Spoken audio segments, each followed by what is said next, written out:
Muy bien, buenos días, bienvenidos a este 3x7, Carlos Paredes, Enrique Chávez y Valery Vázquez de Velasco, para ver qué cosa ha sucedido en esta semana que ayer terminó, digamos que con este mensaje de parte de la presidenta Dina Boluarte con la intención de hacer que nos respeten desde el extranjero, no directamente hacia AMLO, el presidente de México, y la injerencia política que ya en otras oportunidades también había mostrado.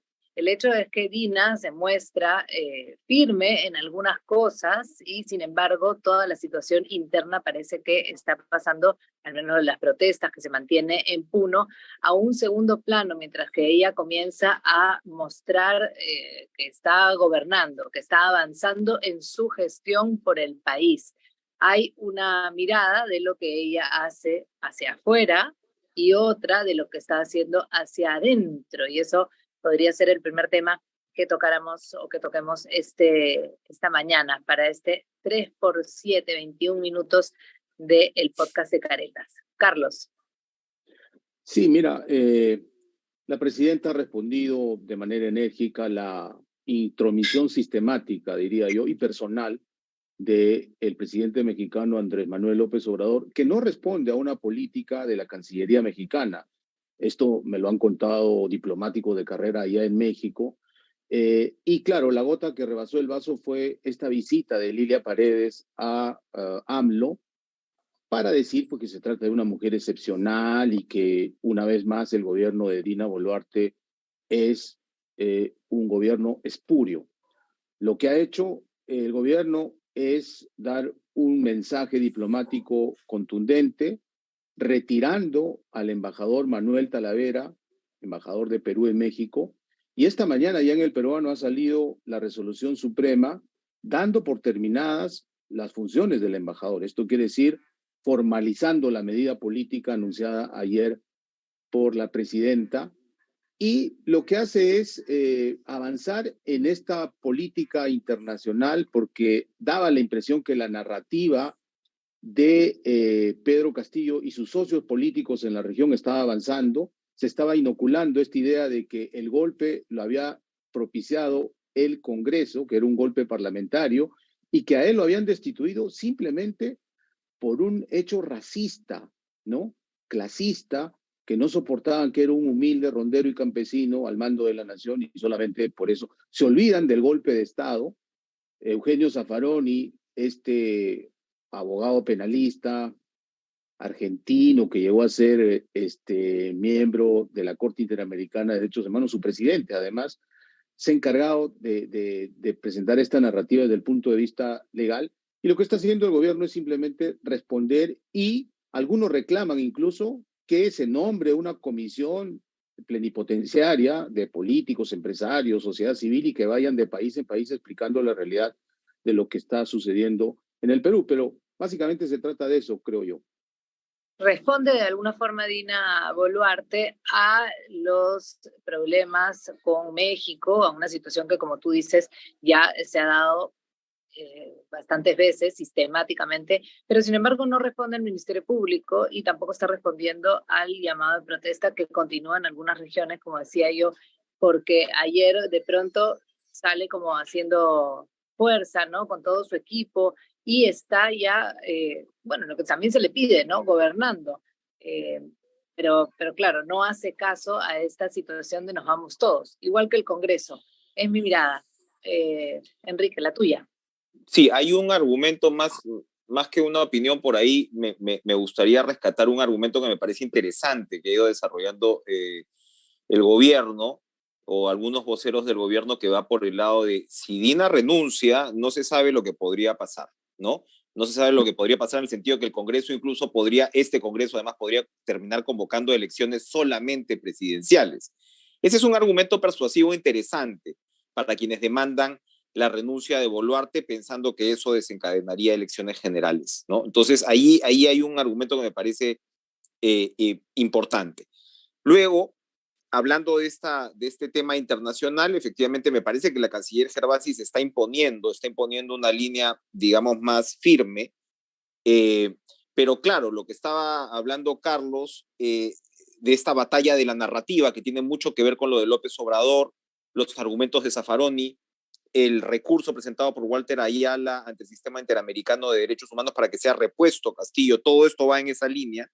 Se acompaña con la última encuesta, esta de Ipsos, que me ha impresionado, donde el 51% señala que el golpe lo dio el Congreso. Y este porcentaje se dispara a 69% a nivel rural. Entonces ahí tienes una batalla narrativa importantísima que el gobierno pues parece estar perdiendo, a pesar de que la situación, tú mencionas el tema de Puno, pero que la situación esta semana entró casi ya a un nivel de normalización mucho más acentuado, ¿no? Ayer pude asistir, para terminar, a la convocatoria que hizo un foro de desarrollo regional que hizo la Sociedad Nacional de Industrias con CEPLAN, con la Asamblea Nacional de Gobernadores Regionales.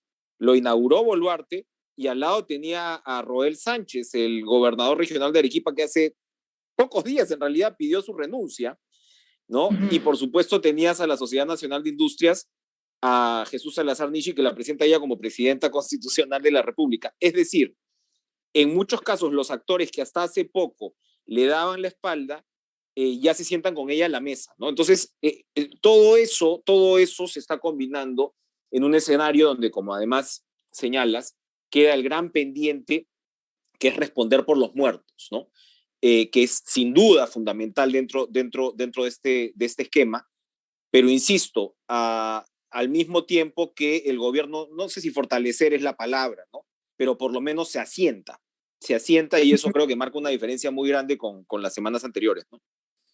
No, y es lo que se está pidiendo, pero lo cierto es que todavía falta, o a mi modo de ver, faltaría una manera de comunicar qué cosa es lo que se está haciendo y de responder también qué cosa es o de qué se trata la colaboración que se está dando a todas las investigaciones, ¿no? Yo creo que hacer de la vista gorda es un error que va a pasar factura en algún momento. Y por otra parte, creo que también el Congreso de la República está muy asentado, ¿no? Esta posibilidad de irse del adelanto de elecciones del 2023 ya por supuesto quedó en el olvido. El 2024, pues a ver si algo de eso sucede, pero lo cierto es que ya se habla incluso de un estado parlamentarista, ¿no? A partir de la resolución del Tribunal Constitucional respecto a la elección del defensor del pueblo. Esto también ha sido una situación que no solamente queda en la resolución del Tribunal Constitucional, sino en lo que le han llamado una venganza a los jueces que emitieron justamente el hecho de que se detenga la elección del defensor del pueblo. ¿Cómo lo ven? ¿Lo ven como una venganza a los jueces? ¿Lo ven también como una decisión desde el Parlamento que rompe el equilibrio de poderes? Carlos. Mira, son dos resoluciones del Tribunal Constitucional sin duda polémicas. Desde un lado, los que defienden al Congreso que presentó este recurso ante el TC, dicen que el Poder Judicial a través de algunos jueces estaba arrogando la prerrogativa de entrometerse en facultades exclusivas y excluyentes del Congreso, como es, por ejemplo, elegir a un defensor del pueblo o elegir a los propios miembros del Tribunal Constitucional, porque habían sectores, en este caso Defensoría del Pueblo, el sindicato presentó una acción de amparo y un juez dio una medida cautelar ordenando se suspende el proceso mientras no se resuelva la demanda principal, ¿no? Para el TC esto es una intromisión de otro poder del Estado, del Poder Judicial, ante las facultades constitucionales del Congreso. Desde el otro lado, se dice lo que tú explicabas, que estas resoluciones lo que hacen es convertir al Congreso en un superpoder sin equilibrio de ningún otro poder, ni del Ejecutivo, ni del Poder Judicial, y por eso se habla pues de un gobierno parlamentarista. Sin duda, son resoluciones opinables, va a haber siempre argumentos a favor y en contra. Lo que sí no me parece es el doble rasero de ciertos sectores progresistas que cuando el Tribunal Constitucional avaló la disolución de Vizcarra, ¿no? Por la negación fáctica, aplaudieron, ¿no? Pero ahora que resuelve de una manera distinta, usan adjetivos y epítetos para referirse a los miembros del Tribunal Constitucional. Yo creo que si eres demócrata, tienes que respetar las instituciones, resuelvan como resuelvan. Claro, el gran error, creo yo, para la democracia es haber politizado demasiado la elección de los miembros del Tribunal Constitucional, y hemos tenido antes un Tribunal Constitucional con un sesgo ideológico de izquierda que ha resuelto en ese sentido en varias resoluciones controvertidas, y hoy tenemos un Tribunal Constitucional del otro signo ideológico que está resolviendo también de manera controvertida. Esto, desde mi punto de vista, le hace un daño tremendo a la democracia, porque debemos devolver a un tribunal constitucional que es el máximo intérprete de nuestra Carta Magna, de nuestro contrato social fundamental, de nuestra Constitución, y que tienen que estar encima del bien y del mal, tienen que ser juristas intachables, lo que creo no pasa hoy ni pasó en el anterior Tribunal Constitucional tampoco. Sí. Marianela Ledesma ha dicho, ¿no?, que se destruye la democracia con esta sentencia del Tribunal Constitucional. Y el tema, claro, que tocaba Carlos Enrique, es cómo está compuesto este nuevo Tribunal Constitucional. Tal vez retroceder un punto ahí, ¿no?, al hecho de que ahora sea un poco más de derechas o que es un poco más parlamentarista también. Y que esto nos lleva a una frustración enorme, ¿no? Porque ¿qué cosa va a dirimir un tribunal constitucional que piensa igual que un Congreso de la República que está con 8% de popularidad, de aceptación? Es bien peligroso lo que planteas, porque sí, claro, este Tribunal Constitucional claramente ya pasó con el tema SUNEDU, que es un tema muy sensible, ¿no? Muy sensible, ¿no?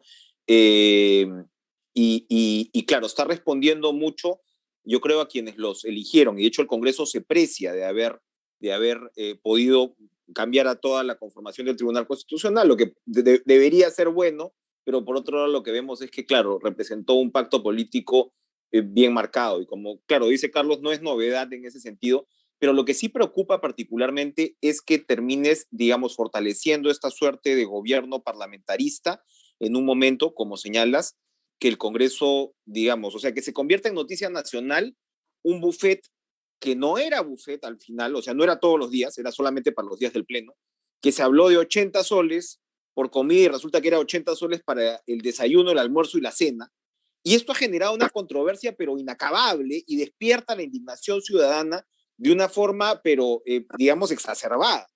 Entonces, a mí sí me preocupa, porque vuelvo a la encuesta, ¿no? Vuelvo a la encuesta del 51% diciendo que el golpe lo dio el Congreso. El Congreso es el símbolo de todo lo malo en la democracia en el Perú, y cada vez más ves un sentimiento ciudadano que te dicen ciérrenlo, lo cual es terminar a su vez en un gobierno, ya no va a ser ahí parlamentario, sino totalitario, ¿no?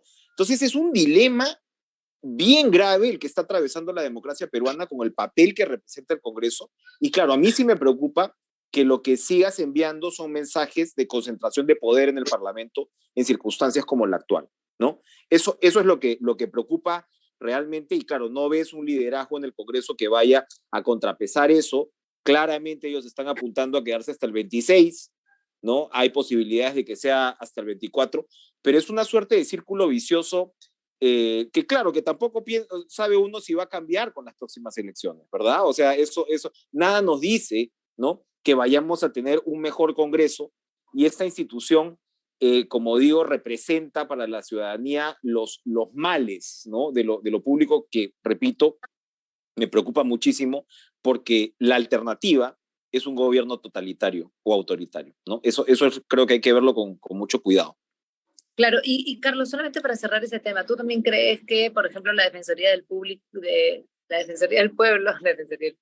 era la única, digamos, isla independiente que quedaba dentro de toda esta mirada, que es un poco también lo que se está diciendo, que con esta intromisión o con esta decisión, en todo caso, y sentencia del Tribunal Constitucional, ahora van a terminar por quitarle peso a la única institución que estaba mostrando independencia y que de alguna manera estaba poniendo los puntos sobre las IES?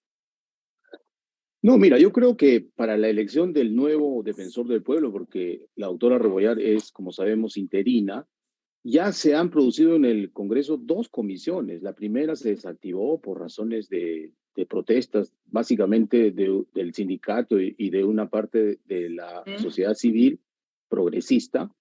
Hoy se ha renovado esa comisión multipartidaria, y yo creo que tenemos que respetar las instituciones. Si el Congreso es el encargado de elegir al nuevo defensor del pueblo lo tiene que hacer. Si no le gusta una parte de la progresía, bueno, es su opinión personal y yo no creo que le reste autonomía ni independencia a la Defensoría del Pueblo el proceso de elegir a un nuevo defensor del pueblo. Ya se han publicado los perfiles profesionales, es un concurso abierto, público, donde se va a poder deliberar y también se va a ejercer, obviamente, la fiscalización desde los medios de comunicación, como se hace desde la ciudadanía, desde la sociedad civil. Yo creo que la Defensoría está cumpliendo un papel interesante, ¿no? En estas protestas ha salido a defender los derechos humanos quien sea el que esté protestando, sea un ciudadano que esté en contra del régimen o sean los policías que también han sido maltratados. Pero una cosa es las tareas de la Defensoría, que viene de muchos lustros haciendo un trabajo interesante, y otra cosa es el proceso de elección, que yo creo que debemos respetar lo que dice la Constitución, ¿no? Porque no me parece ni democrático ni tampoco decente que solo se cuestione cuando los candidatos no son de mi misma ideología política, ¿no? Sí. O sea, esos procesos tienen que ser transparentes y tienen que ser abiertos y se tiene que respetar la decisión de la institución encargada de nombrar al defensor del pueblo. Ahora, ¿cuánto de todo esto realmente es hacer tiempo, ¿no? Por parte del Congreso? Porque son decisiones importantes que se deberían tomar y luego ha pasado, por ejemplo, lo del buffet, que si comen alfalfa, que si no comen alfalfa, que si se alimentan. Pero mira, el buffet es 80 soles al día. Pedro Castillo gastó 3.800.000 en comida en el despacho presidencial en un año, en el primer año. Entonces, más ¿de qué estamos hablando? Presupuestos que igual pueden dar bastante rabia por el trabajo y la aceptación que tiene el Congreso de la República, es el hecho de que no están los temas importantes. ¿En qué quedó el adelanto de elecciones? Toda esta semana se habló del buffet. ¿Y en qué quedó el adelanto de elecciones? Bueno, hay un grupo, ¿no? Hay un grupo que todavía tiene las esperanzas de poder adelantar las elecciones para el 24 y eso se supone que va a seguir su curso, pero sabemos claramente que creo que no llegan ni a los 66 votos, ¿no? No sé el conteo que tienen ustedes, pero es claro, una posibilidad cada vez más remota y en ese sentido han ganado los que apuntaron o apostaron por el hecho de que la protesta social vaya bajando y ellos quedarse, ¿no? Ahí el tema, por último, yo creo es si por lo menos ese periodo vaya a ser el 24, el 25, el 26, vamos a ver cómo la dinámica política, que evidentemente no se va a detener, les permite a los congresistas quedarse para cuando. El problema es otra vez recuperar una agenda que finalmente nos lleve a alguito mejor en las próximas elecciones, ¿no? Yo creo que de eso al final no se está hablando. Y atrás se están moviendo, se están moviendo los grupos de centro derecha, la izquierda está pensando en algo, la derecha más a la derecha también. Los políticos están hablando y están conformando ya bloques que van a dar que hablar. Están apuntando a alianzas y uno habría que ver si es que finalmente vas a tener candidaturas un poco más concentradas o vas a tener las 20 y pico de siempre. Pero yo creo que tenemos que recuperar en el país el espacio de poder discutir, bueno, cómo seguimos hacia adelante, cómo vamos hacia adelante, porque si no, esto nos va a agarrar otra vez con los pantalones abajo, ¿no? Y el Congreso debería, ojalá, por lo menos tener una agenda un poco más propositiva al respecto. Y no hay nada de eso. ¿Algún adelanto sobre eso que estás diciendo, Enrique o Carlos, sobre los grupos que se están formando y las sorpresas que podrían darse? ¿Una carnecita? Mira, sé que está conversando Marisol Pérez Tello con Jorge Nieto Montesinos, incluso Daniel Olivares está ahí en este grupo, formando algo de centro izquierda, centro derecha, no sé. Entonces también, el aspecto de Marisol Pérez Tello de PPC es definitivo. No sabría decirte, pero... no, yo entiendo que no la quieren en el PPC. El PPC se ha, digamos, derechizado, si se quiere ver así, ¿no? Y la consideran a ella, digamos, el lado izquierdo del PPC y entiendo que ya no es muy bienvenida. Terminó su rol como secretaria general y ya como que ahora tiene la puerta abierta. Claro, la hipótesis sobre la que están partiendo estas conversaciones es que hay un gran centro que está acéfalo, que se supone somos la mayoría de peruanos y que necesita buscar líderes de consenso, de concertación sobre la base de una propuesta, ¿no? Eso me parece sano, Pero yo creo, para solo abundar el tema de adelanto de elecciones, esto tiene que ver un poco con el desgaste también de las protestas, ¿no? Miren, el 19 de enero, que fue el día más alto en protestas, habían 148 puntos interrumpidos según Provías Nacional. Hoy, sábado, 25 de febrero, apenas hay 28 puntos y la mayoría en Puno. ¿Ok? Esto por un lado. Y por otro lado, la misma encuesta, ya que Enrique está hablando de la encuesta Ipsos, la anterior, se preguntó qué porcentaje de los peruanos habían participado en alguna marcha. El 90% no había participado en ninguna marcha y no le interesaba participar en marcha. Le interesa más el día a día, el ganar su platita para poder mantener a su familia. Entonces yo creo que todo esto ha bajado y eso está capitalizando el gobierno con esto que decías tú, Valerie. Vamos a mostrar que estamos gestionando porque el Estado había sido abandonado en el gobierno de Castillo. Y ayer la presidenta en Chiclayo respondió abiertamente a las preguntas de la prensa, cosa que me parece sano, lo que no hacía Pedro Castillo. Y ella dijo, están pidiendo adelanto de elecciones, yo no lo puedo hacer, está en cancha el Congreso. Están pidiendo libertad de Pedro Castillo, eso está en cancha el Poder Judicial, yo no lo puedo hacer. Están pidiendo asamblea constituyente, eso pasa por el Congreso. Están pidiendo mi renuncia. No es mi opción renunciar, lo dijo por quinta vez, porque sería traicionar la responsabilidad de que la historia me ha puesto acá. Yo no estoy acá porque se me ocurrió. Estoy por el golpe de Estado que hizo Pedro Castillo y me tocaba a mí la acusación constitucional. Sí, entonces yo creo que esa narrativa se está consolidando desde el gobierno y esto va a ser, pues, como decimos, una carrera de semifondo, por lo menos, ¿no?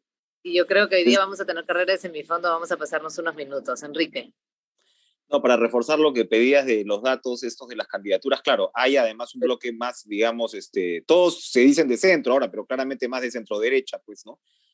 Donde están conversando Roque Benavides, está por ahí, bueno, Carlos Neuhaus, que han lanzado un gremio con César Candela, ¿no? Que también es un abogado, por ahí entiendo que está en esa ruta, está Ñaños, me hablan de Raúl Díez Canseco, ¿no? Hay gente que está, digamos, pensando de manera más o menos similar. Y me imagino que un poquito más a la derecha, Fernán Altuve debe estar organizando también circunstancias, ¿no? Si es que López Aliaga no se va a lanzar. Entonces, claro, vas a tener todas estas movidas y uno dice, bueno, ojalá por lo menos podamos tener una mejor campaña y un mejor menú, hablando de buffets, para la próxima elección, ¿no? Y bueno, y la última que ya se nos fue el tiempo era que lo de Toledo, ¿no? Toledo que dice que no lo traigan por la situación de la crisis del Perú. Yo creo que va a ser inevitable. Ya el ministro de Justicia ha dicho que le abren un campito en Barbadillo de todas maneras, que se dé por bien servido. Él estuvo en una cárcel en California que era mucho más brava que Barbadillo. Por supuesto. Vamos a ver qué pasa esta semana en Toledo, pero sí, se ha acabado el tiempo. Si quieren nos quedamos conversando, pero creo que ya. No, mira, tranquilo. ¿Sabes qué pasa? Que yo tengo un desayuno buffet acá que me está esperando, entonces yo voy a comer que dejarlos. Yo voy a comer humildemente mi menú de 18 soles. Un desayuno de tercera, claro. Con alfalfa también, que es muy bueno. Los brotes de alfalfa son muy sanos, claro que sí. Sí. ¿Verdad? Yo estoy hablando en serio, es lo que voy a comer. Muy bien. Nos vemos, a ver qué pasa con Toledo y con todo lo demás la próxima semana. Buen fin de semana. Nos vemos el próximo sábado.